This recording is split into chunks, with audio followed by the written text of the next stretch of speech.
I'm gonna just do a little bit of an investigative, exploratory type of video today. I'm kind of curious, if you saw our review of the 9070 XT Magnetic Air Mercury card from XFX versus this is the Quicksilver card, the more real basic card, which is a much lower TDP.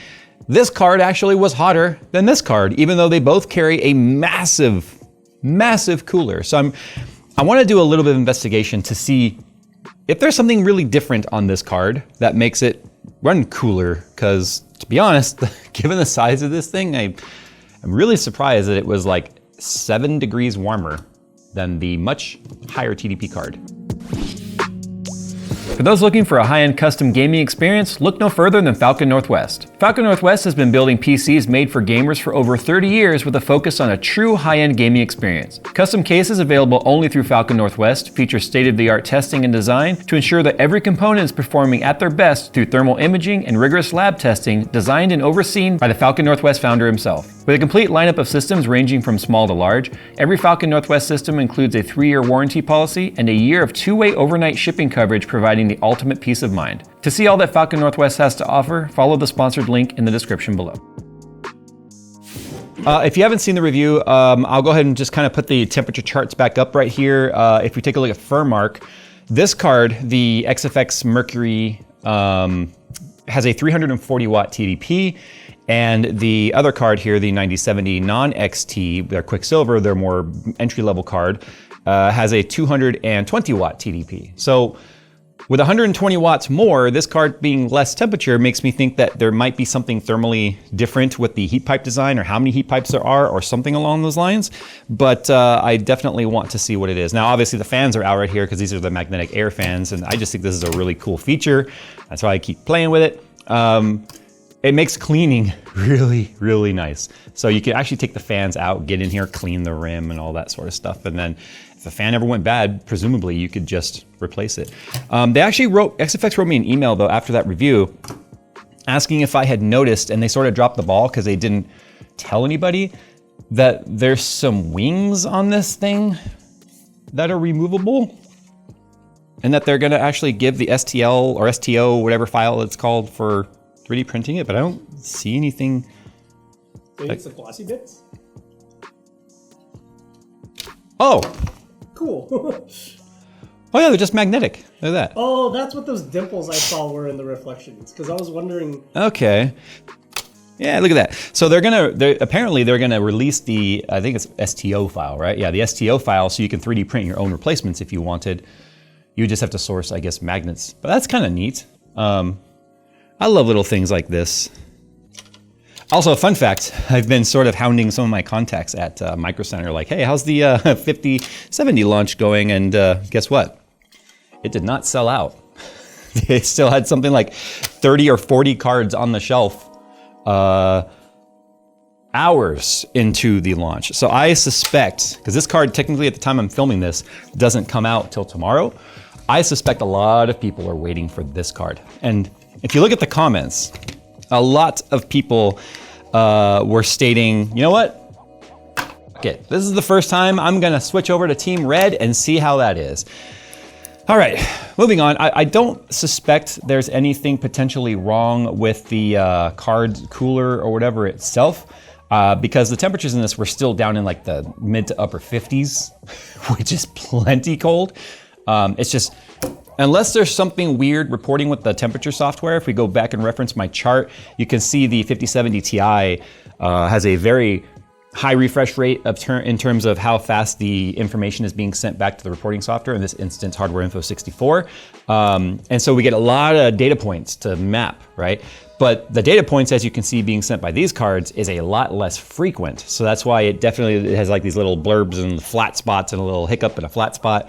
So I'm a little concerned that maybe the temperatures on this are not as good as they potentially seem. So that is a little worrisome. All right, teardown wise, I'm not entirely sure how it tears down. I'll kind of figure it out, I guess, and then we'll just come back when it's done and I'll show you where all the screw points were.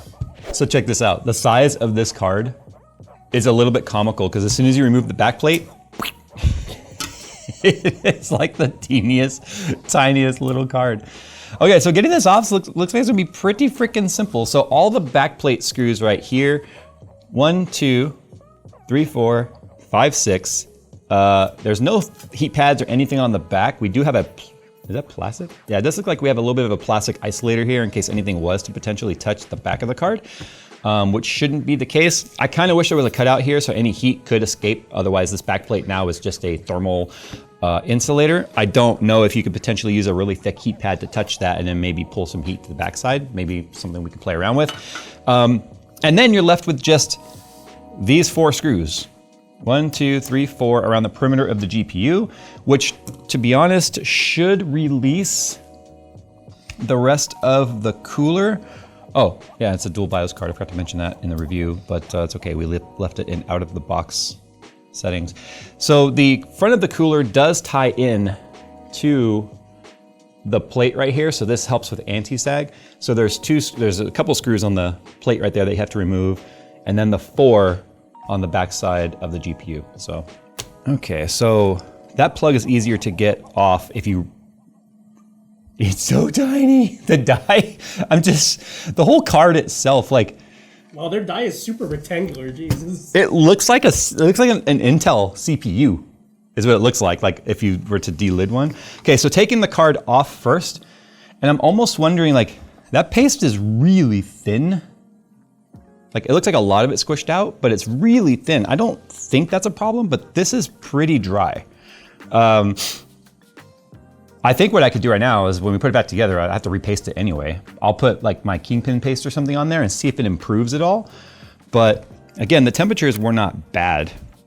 So if we kind of line it up with things on the PCB, we can see obviously the memory modules are touched by a thermal pad. Some stuck to the cooler, some stuck to here, which is normal.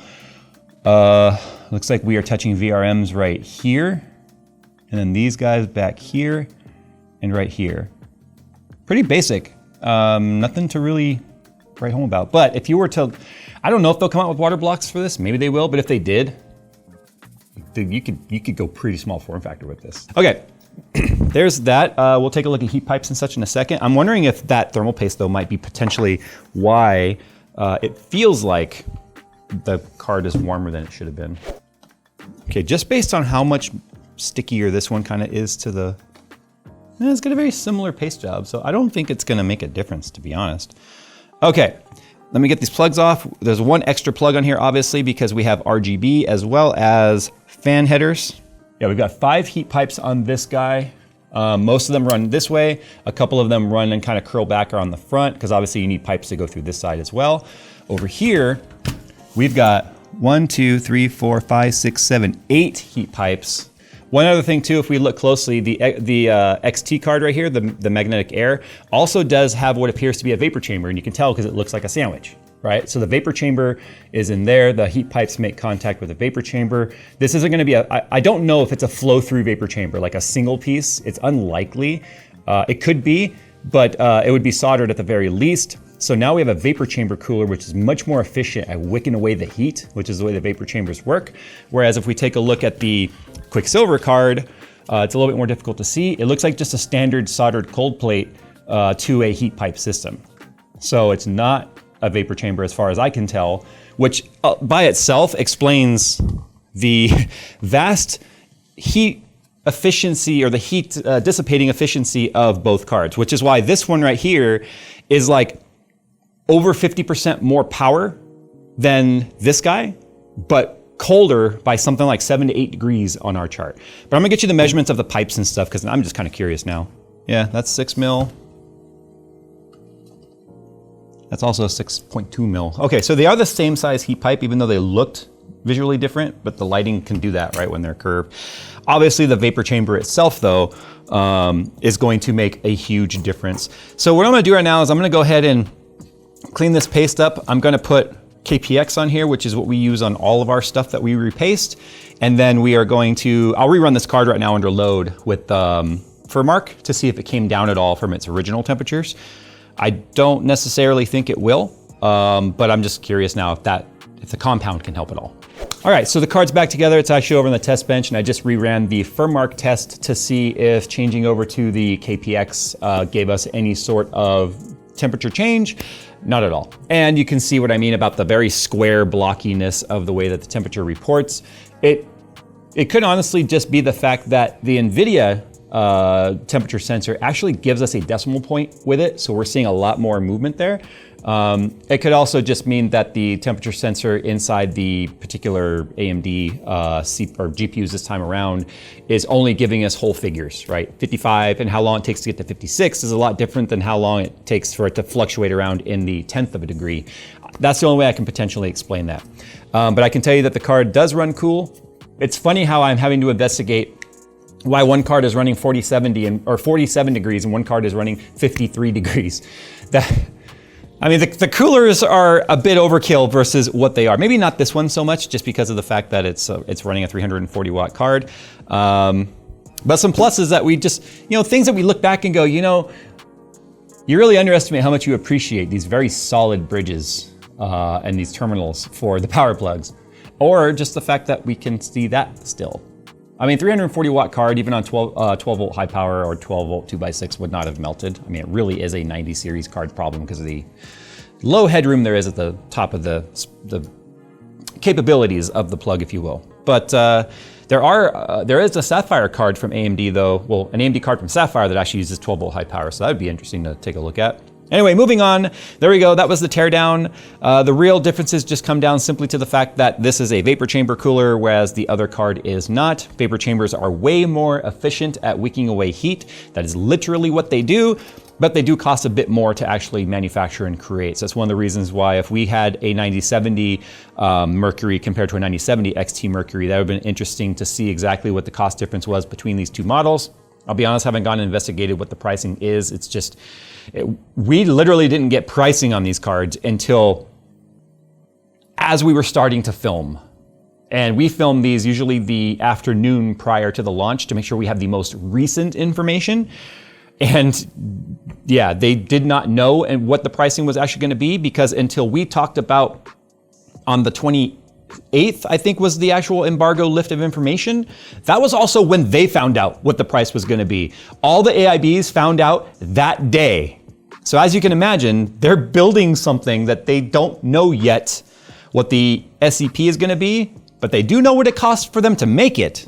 So they had to obviously figure out pricing for that. But little things like this and the magnetic fans and all that crap is how you can easily build a card up to be very expensive with feature sets.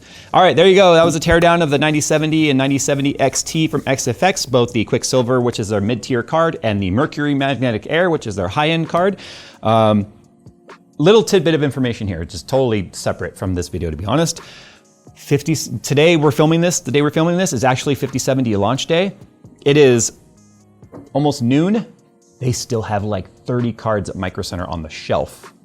I truly believe either we as influencers, as the industry likes to call us, finally made some sort of an impact on people waiting, or which is still influence. I hate the term influencer, by the way, because brands go, oh, we need to get him to influence people to buy our stuff. No, we can also influence people not to buy your shit, which is the way it really should be. But I think people are truly waiting for this guy. So I cannot wait to see what happens when this card finally hits the shelves tomorrow. Please, AMD, you promised you'd have plenty of inventory.